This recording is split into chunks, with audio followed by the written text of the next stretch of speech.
আরে আসিফ নজরুল, আপনি আমার পাসপোর্ট নিয়ে উনি দেখবেন। আরে আসিফ নজরুল ভাই, আপনি আমার পাসপোর্ট নিয়ে দেখবেন, আপনি এসবি রে বলেন না, পাসপোর্ট অফিসে বলেন না, ওদের যদি বাপের ক্ষমতা থাকে আমার পাসপোর্ট আটকায় রাখতো। আপনার কাছে জীবনে কোনোদিন কোনো পার্সোনাল ইন্টারেস্ট নিয়ে জীবনে ইলিয়াস যাবে না।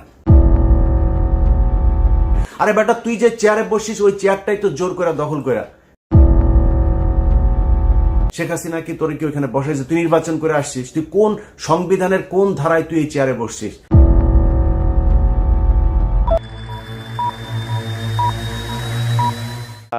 প্রথমেই যে বিষয়টি প্রফেসর আসিফ নজরুল আপনার কাছে যেতে চাই, যে প্রফেসর আসিফ নজরুল আপনি অনেক দিন ধরেই বাংলাদেশে আলোচিত একজনের মধ্যে থাকলে, বুদ্ধিজীবী হিসাবে, পরামর্শদাতা হিসেবে, অ্যাক্টিভিস্ট হিসেবে থাকলেও আপনি আসলে এখন সরকারে আছেন।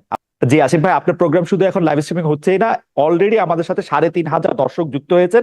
আমাদের সাথে নিশ্চয়ই আরো দর্শক যুক্ত হবেন। আমি দর্শকদের কাছে একটু ক্ষমা চেয়ে নিচ্ছি, প্রথমে আসলে আমরা লাইভ স্ট্রিমিং এটা করতে একটু দেরি হলো, সেজন্য। প্রফেসর, মন্ত্রিত্ব আসলে উপভোগের জিনিস না। আমি জানি না পলিটিক্যাল মন্ত্রীরা কেমন হয় জীবন উপভোগ করতেন। আমার কাছে মনে হয় যে আমার যে একটা মুক্ত স্বাধীন জীবন ছিল, পৃথিবীতে আমার সবচেয়ে প্রিয় শব্দ হচ্ছে স্বাধীনতা। আমি অনেক বিপদের মধ্যেও আমি স্বাধীনভাবে কথা বলার চেষ্টা করতাম, আমি স্বাধীনভাবে চলাফেরা করতাম। আমাকে অনেকে অনেক ভয় দেখাতো, তারপর আমি গভীর রাতে আমি ঢাকা ইউনিভার্সিটি ক্লাব থেকে টেনিস খেলে একা ফিরতাম, মনে হতো যা হওয়ার হবে। তারপরে আমি রিক্সা চড়তাম আমার ওয়াইফের সাথে। আমি অনেক সময় স্ট্র্যাটেজিতে আপনারা দেখতেন যে আমি কফি শপে যাচ্ছি। এখন আমাকে অনেক কিছু বিবেচনা করে চলতে হয়, আমাকে অনেক অনেক বেশি কাজ করতে হয়, অনেক বেশি। এবং খালেদ, সবচেয়ে অসহনীয় যেটা, এমনও হয় যে ধরেন আমি হয়তো 4-5 ঘন্টা জাস্ট একটা চেয়ারে বসে কাজ করছি, বা 3 ঘন্টা কন্টিনিউয়াস মানুষের কথা শুনছি। আমার জীবনে এগুলি খুব নতুন অভিজ্ঞতা এবং একদমই আনন্দদায়ক না। তবে একটা আনন্দই শুধু আছে, যখন কিছু করতে পারি, একটা মানুষেরও যদি উপকার করতে পারি, একটা ভালো সিদ্ধান্ত যদি নিতে পারি, তখন ভালো লাগে। এই আনন্দর সাথে কোনো কিছু তুলনা হয় না। এখন দায়িত্ববোধটা অনেক বেশি, স্বাধীনতা কম, উপভোগ কম। অপরাধ আসিফ নজরুল বলে যে এই ডিজিটাল নিরাপত্তা আইন, সে আমাকে ওই দিন ফোন করে বলছে যে আপনার এখন সমস্যা কি, আপনি চলে আসেন, আপনার শুনলাম পাসপোর্ট নিয়ে সমস্যা। আরে আসিফ নজরুল, আপনি আমার পাসপোর্ট নিয়ে উনি দেখবেন। আরে আসিফ নজরুল ভাই, আপনি আমার পাসপোর্ট নিয়ে দেখবেন, আপনি এসবি রে বলেন না, পাসপোর্ট অফিসে বলেন না, ওদের যদি বাপের ক্ষমতা থাকে আমার পাসপোর্ট আটকায় রাখতো।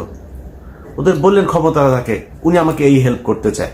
আপনার কাছে এই হেল্প চাই না তো ভাই। আপনার কাছে জীবনে কোনোদিন কোনো পার্সোনাল ইন্টারেস্ট নিয়ে জীবনে ইলিয়াস যাবে না। কিন্তু আপনি এই যে আলেমরা এখন পর্যন্ত আটকে আছে, ডিজিটাল সিকিউরিটি অ্যাক্টেই অনেক আলেম আটক আছে, আপনার সেখানে ভূমিকা কি, আপনার পদক্ষেপ কি? আসলে কি কিছু নেওয়া হচ্ছে? কিছুই নেওয়া হচ্ছে না। এখন বালের এক আইন দেখাচ্ছে, ওইখানে প্রথম আলোর সামনে যাওয়া যাবে না, ডেইলি স্টারের সামনে যাওয়া যাবে না, কালবেলার সামনে যাওয়া যাবে না, হাজার হাজার পুলিশ আর্মি যায় সেখানে ভরে। আরে বেটা, তুই যে চেয়ারে বসিস ওই চেয়ারটাই তো জোর করে দখল করে। শেখ হাসিনা কি তোর কি ওইখানে বসাইছে? তুই নির্বাচন করে আসছিস, তুই কোন সংবিধানের কোন ধারায় তুই এই চেয়ারে বসছিস? তুই এখন আইন দেখাস। এই দেশ বিপ্লবের মধ্যে আছে, বিপ্লব করে আদায় করতে হবে। গতকালকে সাইফুল ইসলাম আলিফকে সেখানে খুন করা হইলো, গোয়েন্দা সংস্থা কি বাল ফালাইছে সেই জায়গায়। এই যে 33 আপনার ডিভিশনের যে জিওসি, এই যে এখন জাহাঙ্গীর আলম ডিজিএফ এর চিফ, তার এখন তার কাজ কি? সে কি করছে?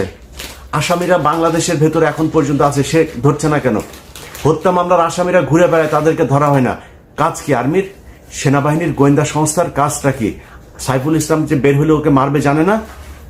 সামনেই তো ওরা ত্রিশূল নিয়ে দাঁড়ায় ছিল। এই খবর সেনাবাহিনীর কাছে ছিল না, মানলেন না কেন? পিনাকি যায় সেটা মারাইছে তাইলে।